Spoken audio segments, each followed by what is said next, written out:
Hello guys, welcome back to our channel. তোমাদের আগের দিনই বলেছিলাম যে আমাদের এখানে রাস উৎসব হয়। সেই জন্য আমরাও বাড়িতে একটা ছোট্ট করে নারায়ণ পুজো করেছিলাম রাস উপলক্ষে। তাই জন্য আমরা নিজেরাই ছোট করে একটা প্যান্ডেল করে নিয়েছিলাম নারায়ণ পুজোটা করার জন্য। আর ঠাকুরটা আনা হয়েছিল বুধবার রাতে, পুজো হয়েছিল বৃহস্পতিবার 15 তারিখে। সেটা রাতে পুরোটা প্যান্ডেলটা কমপ্লিট করা হয়েছিল না, তাই জন্য শুক্রবারে মানে পুজোর দিন সকালবেলায়ও প্যান্ডেলটা আর একটু ডেকোরেট করা হচ্ছিল। বোন আর দিদি মিলেই পুরো প্যান্ডেলটা করেছে। তারপরে প্যান্ডেলটা পুরোটা কমপ্লিট করা হয়ে গিয়েছে। তোমরা দেখে কমেন্টে অবশ্যই জানাও কেমন হয়েছে। ঠাকুরমশাই এসেছিল 3টের দিকে। ঠাকুরমশাই আসতে অনেকটাই টাইম নিয়েছিল, দেরি হয়ে গেছিলো। তারপরে এসে উনি সব জোগাড়জান্তি করে পুজো শুরু করে দিয়েছিল। আমরা সকলেই উপোস ছিলাম পুজোয় অঞ্জলি দেওয়ার জন্য।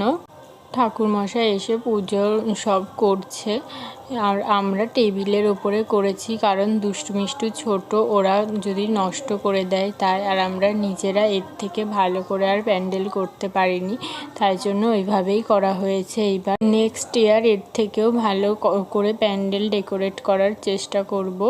আর তোমরা এটাই কমেন্ট করে বলবে কেমন কি হয়েছে, আর কার কার বাড়িতে পুজো হয়েছে, কে দেখতে এসেছো শান্তিপুরের রাস উৎসব, সেটাও জানাবে। আর তোমরা কে কোথা থেকে আমাদের ভিডিওগুলো দেখছো তারা একটু কমেন্টে জানাবে, তাহলে আমিও দেখব কোথায় কোথায় আমাদের ভিডিওগুলো পৌঁছায়।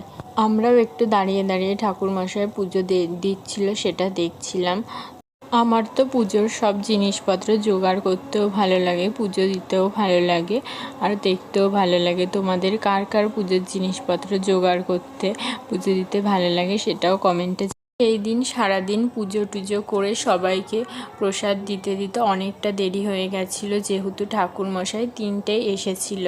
তারপরে সব মিটিয়ে অনেকটাই রাত হয়ে গিয়েছিল, তাই জন্য আর আমরা কালকে কোথাও ঠাকুর দেখাইনি। আজ যাব সবাই মিলে ঠাকুর দেখতে, আর সেই ভিডিওগুলো তোমাদের সঙ্গে শেয়ার করব। তাই কালকে যেহেতু কোথাও ঠাকুর দেখতে যাইনি, সেই জন্য আমরা বাড়িতেই সব পাড়ার ছেলেপেলেদের নিয়ে কিছু খেলার আয়োজন করেছিলাম, যেমন মোমবাতি ধরানো, মোমবাতি লেভানো, মিউজিক্যাল চেয়ার, হাঁড়ি ফাটানো, একটা ছবিতে তার কপালে টিপ পরানো, এইসব নানান খেলা আমরা খেলেছিলাম আর খুব মজা করেছিলাম। তাই সব খেলার ক্লিপগুলো নেওয়া হয়নি, তবে আমি মুখে বলে দিলাম। আর কিছু কিছু খেলার ক্লিপ যেগুলো নেওয়া হয়েছিল সেগুলো তোমাদের সঙ্গে শেয়ার করলাম। তবে মোমবাতি প্রতিযোগিতায় কেউ 6টার বেশি মোমবাতি ধরাতেই পারেনি, কিন্তু লেভানোর সময় সবাই অনেকগুলো করে মোমবাতি লিভিয়েছে, যেমন 20টা 25টা এরকম করে লিভিয়েছে। আর সবাই বেশি মোমবাতি ধরাবে কী করে, আমাদের দুষ্টু মিষ্টু তো মোমবাতি লেভাতেই ব্যস্ত, ধরানো হতে না হতেই তারা সব মোমবাতি লিভিয়ে দিচ্ছে। তাই সবাই বেশিক্ষণ মোমবাতি ধরাতেও পারেনি। আর সবাই ছোট ছোট খুদেরা কী করেই বা ধরাবে বেশি মোমবাতি। আর সেই 6টা মোমবাতিও আমিই ধরিয়েছিলাম, আর আমিই ফার্স্ট হয়েছিলাম।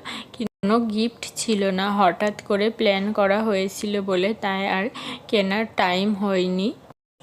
আর ছবিতে যে টিপ পরানোর খেলাটা, এটাই খুব মজা হয়েছে।